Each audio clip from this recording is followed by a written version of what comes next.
Hey guys, this is an update to the endgame penetrating shot build, especially for those of you like me who really like pen shot as a skill and want to use it to push higher tier nightmare dungeons.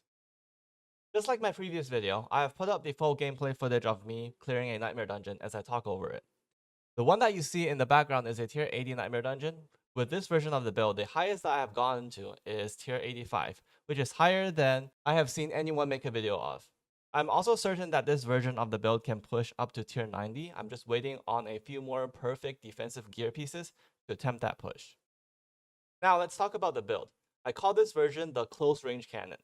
Unlike my previous version, which is mid to far range, and I still think is the better version for speed farming and casually running low tier dungeons, this sports a close-range playstyle that focuses on grouping enemies up, crowd-controlling them to death using our variety of traps and ice imbuement. Being up close range allows us to, believe it or not, build more survivability through the usage of debilitating toxins, sturdy, siphoning strikes, and chain CCing dangerous elites so they never get a chance to hit us, which is key to surviving in higher tier nightmare dungeons, where everything and anything can one-shot you. In fact, the most dangerous enemy that this build has to watch out for are those siege ballista crossbow looking mobs that shoots from a distance, and sometimes even a white version of those may one-shot you. Honestly, I think it's a bit bullshit and unbalanced how much damage that one particular mob can do. Let's talk about the playstyle. This build is a hybrid pen shot and traps build. We use death trap and poison trap, and they're a key part in making our build work. By taking exposure ultimate passive and using the frostbitten aspect, we drop a series of stun grenades that freezes and stuns enemies whenever we lucky hit enemies that are affected by our traps. At the same time, lucky hitting enemies also reset the cooldown on our traps.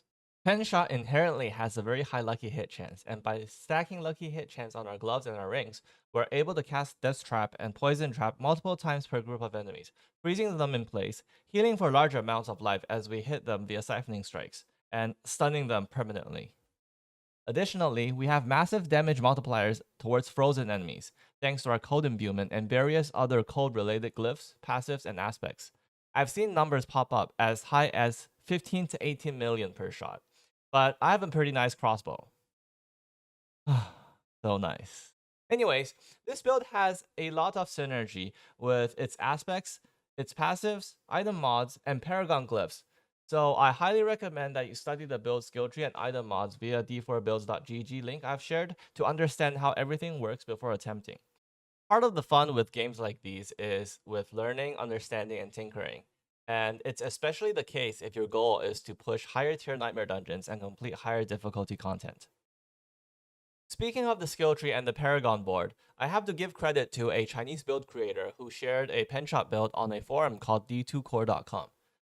I've taken a lot of inspiration from how he made the build, and I will link you to his build down in the description as well, even though it is written in Chinese.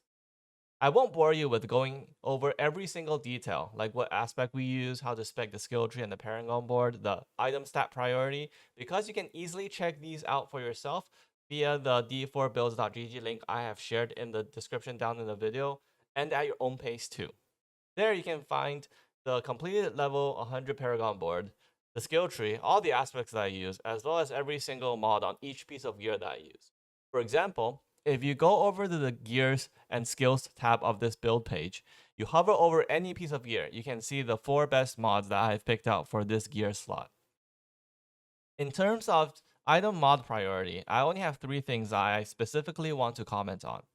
First, the defensive mod on our defensive gear, meaning pants, chest, and amulet, we are prioritizing percentage armor over close damage reduction, over flat damage reduction, over poison damage reduction, over distant damage reduction, over life.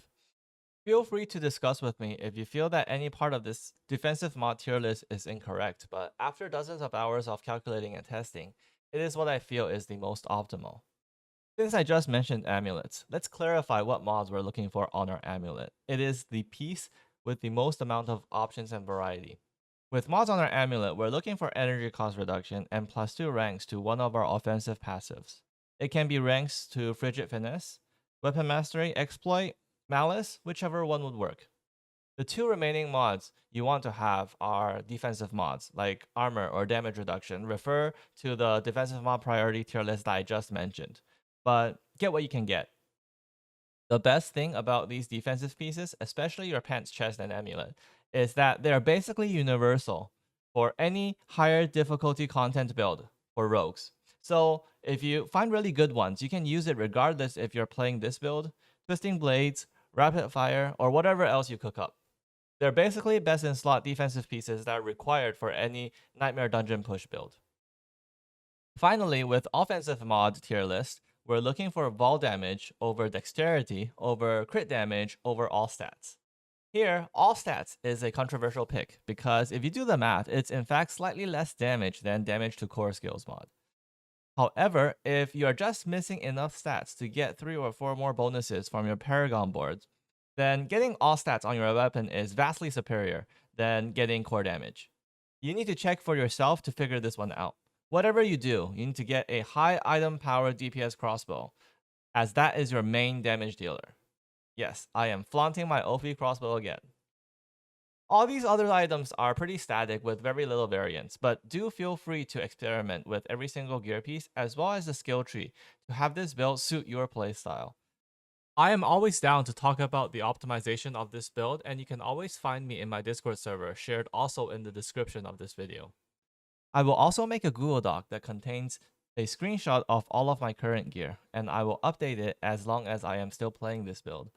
It may take me a day or two to make it though, so be sure to check back if you don't see it right away. So, this is the end of the video. There are still a couple of minutes left in this Nightmare Dungeon run, and as you have probably already noticed, I lost the audio for this gameplay footage. I will find some ambient music to play in the background so that it's not too awkwardly silent, and I will leave you to observe how the build performs. If you like my content, don't forget to like and subscribe. If you have any questions with the build or just want to talk about Diablo 4 in general, feel free to discuss in the comments down below or come find me in my Discord server, also shared in the description. I hope you have a blast with the game, and I will see you guys next time.